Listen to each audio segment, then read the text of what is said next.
ನಮಸ್ತೆ ನನ್ನ ಪ್ರಿಯ ಬಾಂಧವರೇ, ನಮ್ಮ ಒಡಂಬಾಳು ಪದ್ಮಾವತಿ ಚಾನಲ್ಗೆ ಸ್ವಾಗತ. ಬಾಂಧವರೇ, ಇವತ್ತು ನಾವು ನೋಡ್ತಿರೋವಂಥದ್ದು ನಮ್ಮ ಮನೆಯನ್ನು ಶತ್ರುಗಳಿಂದ ರಕ್ಷಣೆ ಮಾಡೋದು ಯಾಕೆ. ಮನೆಯನ್ನು ಒಂದು ಶತ್ರುಗಳಿಂದ ರಕ್ಷಣೆ ಮಾಡ್ಕೊಳ್ಳೋದು ಹೇಗೆ, ಅದೇ ರೀತಿ ನಮ್ಮ ಮನೆಯನ್ನು ಪ್ರಶಾಂತವಾಗಿ ಇಟ್ಕೊಳ್ಳೋದು ಹೇಗೆ, ಅವರು ಮಾಡಿದಂಥ ಕೆಲವು ಕೆಟ್ಟ ಕೆಲಸಗಳಿಂದ ನಮ್ಮ ಮನೆಯನ್ನು ಯಾವ ರೀತಿ ಒಂದು ರಕ್ಷಣೆ ಮಾಡ್ಕೋಬೇಕು ಅನ್ನೋದು ಇಲ್ಲಿ. ಯಾವುದೇ ದುಷ್ಟಶಕ್ತಿ ಇರ್ಬೋದು, ಅಥವಾ ಯಾವುದೇ ಒಂದು ಹೊರಗಿನ ಶಕ್ತಿಲಿರ್ಬೋದು, ಮನೆ ಒಳಗಿನ ಶಕ್ತಿ ಇರ್ಬೋದು, ಜನಗಳು ಮಾಡ್ತಿರೋ ಅಂಥ ದುಷ್ಟಶಕ್ತಿಗಳಿರ್ಬೋದು, ಯಾರೇ ಆದರೂ ಏನೇ ಒಂದು ತೊಂದರೆ ಮಾಡಿದರೂ ಅದನ್ನು ನಿವಾರಣೆ ಮಾಡ್ಕೊಳ್ಳೋದು ಹೇಗೆ ಅನ್ನೋದು ನೋಡೋಣ ಇವತ್ತು. ಯಾಕೆಂದರೆ ಎಲ್ಲ ಒಂದು ಇದ್ದೇ ಇರುತ್ತೆ, ಎಲ್ಲರ ಮನೇಲಿ ಒಂದಲ್ಲ ಒಂದು ನೆಗೆಟಿವ್ ಇದ್ದೇ ಇರುತ್ತೆ. ಕೆಲವ್ರ ಮನೇಲಂತೂ ಮನೆಗೆ ಹೋಗೋದೇ ಬೇಡ ಅನಿಸ್ಬಿಟ್ಟಿದ್ದೆ ಅನ್ನಿಸ್ತಾರೆ. ಇನ್ನು ಕೆಲವ್ರಿಗಂತೂ ಬೇಡವೇ ಬೇಡ, ಅವ್ರಿಗೆ ಮನೆಗೆ ಹೋದಾಗಿಂದ ದರಿದ್ರ. ನನಗೆ ಒಬ್ಬರು ಕಾಮೆಂಟ್ ಹಾಕಿದರು, ಅದು ನಾನು ಮುಂದಿನ ಒಂದು ವೀಡಿಯೋದಲ್ಲಿ ಕೂಡ ಹೇಳ್ತೀನಿ. ಅದು ಏನೋ ಒಂದು 3 ದಾರಿ ಕೂಡಿರೋ ಜಾಗದಲ್ಲಿ ಮನೆ ಇದೆ, ಆ ಮನೆಗೆ ಹೋದಾಗಲೇ ನಮಗೆ ಭಾಳ ಕಷ್ಟ ಅಂತ ಕೂಡ ಕೊಟ್ಟಿದ್ದರು. ಇಂಥ ಒಂದು ಕೆಲವುಗಳು ಇರ್ತವೆ, ಅಂಥವೆಲ್ಲ ಆದಾಗ ನಾವು ಪರಿಹಾರ ಹುಡ್ಕೋಬೇಕು. ಹಂಗಾಗಿ ಅಂಥದ್ದು ಯಾರ್ಯಾರು ತೊಂದರೆ ಇದೆ ಅಂದರೆ 3 ದಾರಿ ಕುಡಿದು ಅಂತ ಅನ್ನೋದಕ್ಕಿಂತ ಇನ್ನೂ ಬೇರೆ ಬೇರೆ ಶತ್ರುಗಳಿಂದ ತೊಂದರೆ, ಅಥವಾ ಮನೆಯ ಸುತ್ತಮುತ್ತ ಜಾಗದಲ್ಲಿ ತೊಂದರೆ, ಅಥವಾ ಮನೆಯಲ್ಲಿ ಏನೋ ಒಂದು ನೆಗೆಟಿವ್ ಇದೆ, ಈ ಥರ ಎಲ್ಲ ಇದ್ದಾಗ ಅದನ್ನು ನಾವು ಕಾಪಾಡ್ಕೊಳ್ಳೋದು ಹೇಗೆ, ಶತ್ರುಗಳ ಕೈ ನಮ್ಮ ಮನೆ ನಾವು ಕಾಪಾಡಬೇಕು, ಅದನ್ನು ಹೇಗೇನ ತಿಳ್ಕೊಳ್ಳೋಣ. ಇದನ್ನು ಈ ಒಂದು ಭೋಜಪತ್ರಲ್ಲಾಗಲಿ ಅಥವಾ ಮಾಮೂಲಿ ತಗಡಿನಲ್ಲಾದರೂ ಬರ್ಕೋಬೇಕು. ಅದರಲ್ಲಾದರೂ ಬರಿಬೋದು, ಇದೇನು ಪೆನ್ನಲ್ಲಿ ಕೂಡ ಬರಿಬೋದು. ನೀವು ಭೋಜಪತ್ರಲ್ಲಾದರೆ ಪೆನ್ನಲ್ಲಿ ಕೂಡ ಬರಿಬೋದು, ತಗಡಲ್ಲಿ ಕೂಡ ನೀವು ಪೆನ್ನಲ್ಲಿ ಬರಿಬೋದು. ಇದಕ್ಕೆ ಅದೇ ರೀತಿ ಬೇರೆ ಮಸಿಗಳಾಗಲಿ ಅಥವಾ ಬರೆಯೋವಂಥ ಪೇಸ್ಟ್ ಆದರೂ ಯಾವುದೂ ಇಲ್ಲ, ಇದನ್ನು ಮಾಮೂಲಿಯಾಗಿ ಬರ್ಕೋಬೋದು. ಇದನ್ನು ಶುಕ್ರವಾರ ಬರ್ಕೋಬೇಕು. ಶುಕ್ರವಾರ ರಾತ್ರಿ ಬರಿಬೇಕು. ಇದನ್ನು ರಾತ್ರಿ ಹೊತ್ತಲ್ಲಿ ಬರಿಬೇಕಾಗಿರುತ್ತೆ. ಇದನ್ನು ರಾತ್ರಿ ಹೊತ್ತಲ್ಲಿ ಈ ಒಂದು ಭೋಜಪತ್ರಲ್ಲಾಗಲಿ, ಇದು ತಗಡು ನಾನು ಹೇಳ್ದಂಗೆ ತಗೊಳ್ಳೋದು, ಅದರಲ್ಲಿ ಯಾವುದ್ರಲ್ಲಾದ್ರೂ ಬರಿಬೋದು. ಇದಕ್ಕೆ ಬಂದು ನೀವು ಬರೆಯೋ ಅಂಥದ್ದು ಬಂದು ಬೇವಿನ ಒಂದು ಕಡ್ಡಿನ ಒಂದು ಶಾರ್ಪಾಗಿ ಮಾಡ್ಕೋಬೇಕು. ಅದರೊಳಗೆ ನಿಮಗೆ ಅಕ್ಷರ ಕಾಣಬೇಕು ಅಂತ ಅನ್ನೋದಲ್ಲ, ಅಕ್ಷರ ಎಲ್ಲಿ ಕಾಣುತ್ತೆ ಕಡ್ಡಿಲಿ ಬರೆದ್ರೆ ಅಂತ ನೀವು ಅಂದ್ಕೊತಾ ಇದ್ರೆ ಅದಲ್ಲ. ನೀವು ಬರೆಯೋದು ಮುಖ್ಯ ಅಲ್ಲಿ, ಅಂದರೆ ಹರಿಬಾರ್ದು. ಭುಜಪತ್ರ ಹರಿದೋಗುತ್ತೆ, ಅದು ನೋಡಿಕೊಂಡು ನೀವು ಬರಿಬೇಕು. ಅಂದರೆ ನೀವು ಅದರಲ್ಲಿ ತ್ಯಾವ ಇರುತ್ತೆ ಕಾಣಿಸ್ಲಿ ಅಂತ ಎಲ್ಲ ಬರ್ಕೊಳಕ್ಕೆ ಹೋಗಬಾರ್ದು. ನೀವು ಏನು ಬರ್ತೀರೋ ಅದನ್ನು ಬರೆಯೋದು. ಅದು ಕಾಣೋದು ಬಿಡೋದು ಸೆಕೆಂಡ್ರಿ. ಅದು ನೀವು ಕಾಣ್ತಾ ಇಲ್ಲ ಅಕ್ಷರ ಅಂತ ತಲೆ ಕೆಡ್ಸ್ಕೊಳ್ಳೋದು ಬೇಡ. ನೀವು ಬರೆಯೋದು ನಿಮ್ಗೇನಿದೆ ಅದನ್ನು ಬರಿಬೇಕಾಗುತ್ತೆ.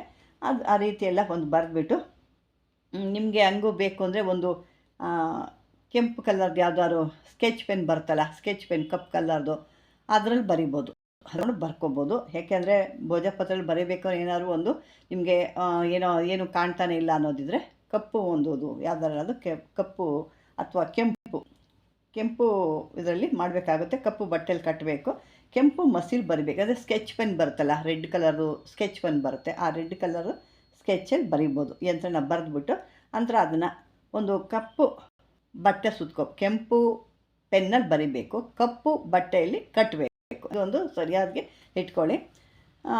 ಕಟ್ಟಿಬಿಟ್ಟಿದ್ದನ್ನು ಅದಕ್ಕೆ ಪೂಜೆ ಮಾಡಬೇಕು.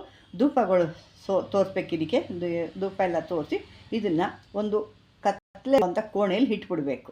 ಪೂಜೆ ಎಲ್ಲ ಮಾಡಾದ್ಮೇಲೆ ಒಂದು ಕತ್ಲೆ, ಎಲ್ಲೋ ನೀವು ಯಾರು ಓಡಾಡ್ತಿರೋ ಜಾಗದಲ್ಲಿ ಒಂದು ಕತ್ಲೆ, ಬೆಳಕು ಇಲ್ದಿರೋ ಅಂಥ ಸ್ಥಳದಲ್ಲಿ, ಅದು ಎಲ್ಲಿದೆ ಅಂತ ನಿಮಗೆ ಗೊತ್ತಿರುತ್ತೆ, ಆ ಕತ್ಲೆ ಮನೇಲಿ ಇಟ್ಬಿಡ್ಬೇಕು. 2ನೇ ದಿವಸ ತೆಗಿಬೇಕು. ಮೊದಲನೇ ದಿವಸ ಕಟ್ಟಿರ್ತೀರ, 2ನೇ ದಿವಸ ಮಾರನೇ ದಿವಸ ತೆಗೆದುಬಿಟ್ಟು ಅದನ್ನು ತೆಗೆದು 7 ಬಾರಿ ತೆಗೆದುಬಿಟ್ಟು ಮತ್ತೆ ಓದಬೇಕು ಅಂದ್ರೆ ಇಷ್ಟೇ, ಇದನ್ನು ಓದ್ಕೊಳ್ಳೋ ಅಂಥದ್ದು.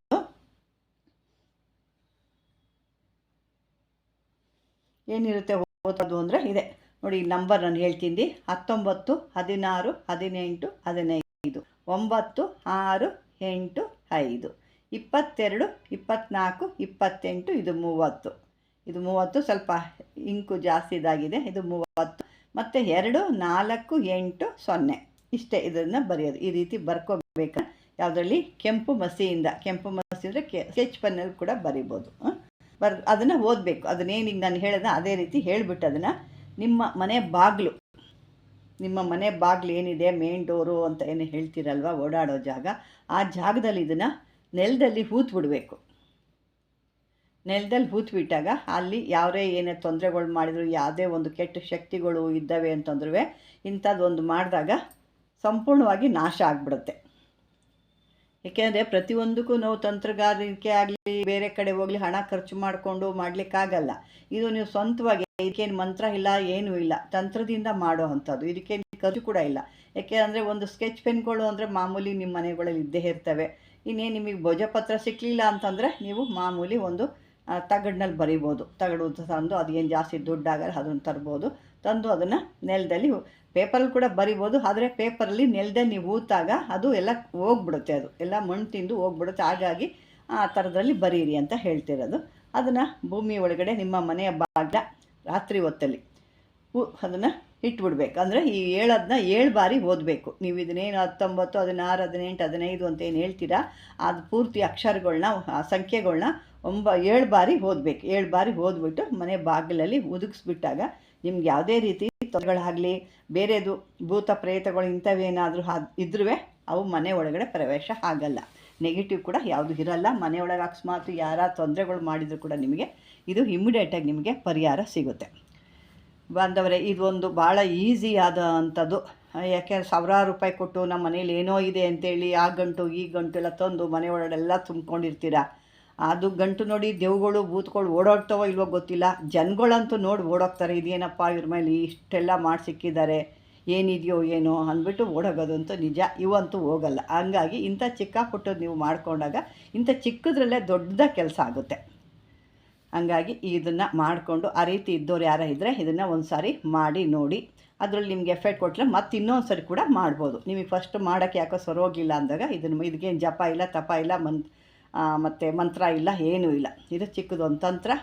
ಇಷ್ಟೇ ಈ ಮಾಡೋ ಅಂಥ ಕೆಲಸ. ಯಾವುದೂ ಖರ್ಚು ಇರೋ ಅಂಥದ್ದಲ್ಲ. ಇದನ್ನು ಮಾಡ್ಕೊಳ್ಳಿ ಅಂತ ಹೇಳ್ತಾ, ಈ ಒಂದು ವಿಡಿಯೋ ನಿಮ್ಗೆ ಇಷ್ಟವಾಗಿದ್ದರೆ ಲೈಕ್ ಮಾಡಿ, ಶೇರ್ ಮಾಡಿ, ಆದಷ್ಟು ಕಾಮೆಂಟ್ ಮಾಡಿ. ಯಾವುದು ನಿಮ್ಗೆ ಸರಿ ಇದೆ, ಯಾವುದು ಸರಿ ಇಲ್ಲ, ಮತ್ತು ಯಾವುದು ಬೇಕು ಅನ್ನೋದು ನೀವು ಕಾಮೆಂಟ್ ಮಾಡಿ. ಮತ್ತು ನನಗೆ ಯಂತ್ರದ ಬಗ್ಗೆ ಸಾಕಷ್ಟು ಜನ ಹೇಳಿದ್ರಿ, ಅದು ಖಂಡಿತ ಹಾಕಿ ಅಂತ. ಖಂಡಿತ ಅದನ್ನು ಮುಂದುವರಿಸ್ತೀನಿ. ಇದು ಒಂದು ಕೊಡಬೇಕು ಅನ್ನಿಸ್ತು, ಕೊಡ್ತಾಯಿದ್ದೀನಿ. ಇದನ್ನು ತಗೊಳ್ಳಿ, ಮುಂದಕ್ಕೆ ಅದನ್ನು ಕೂಡ ಕೊಡಿ. ಇದ್ರ ಬಗ್ಗೆ ಕೂಡ ನಾನು ಸಾಕಷ್ಟು ಹೇಳ್ತಾ ಬರ್ತೀನಿ. ಕಾಮೆಂಟ್ ಮಾಡಿ, ಆದಷ್ಟು ಸಬ್ಸ್ಕ್ರೈಬರ್ ಮಾಡ್ಕೊಳ್ಳಿ. ಮತ್ತು ಗೊತ್ತಿಲ್ಲದಿರೋರ್ಗೂ ಕೂಡ ಕಳಿಸ್ಕೊಡಿ, ಶೇರ್ ಮಾಡಿ. ಅವ್ರಿಗೂ ಕೂಡ ಅವರು ಮಾಡ್ಕೊಳ್ಳಿ, ಅವ್ರ ಕಷ್ಟ ಕೂಡ ಪರಿಹಾರ ಆಗುತ್ತೆ ಅಂತ ಹೇಳ್ತಾ, ಇದುವರೆಗೂ ನನ್ನ ಒಂದು ವಿಡಿಯೋನ ನೀವು ನೋಡಿದ್ದಕ್ಕೆ ಧನ್ಯವಾದಗಳು ನನ್ನ ಪ್ರಿಯ ಬಾಂಧವರೇ.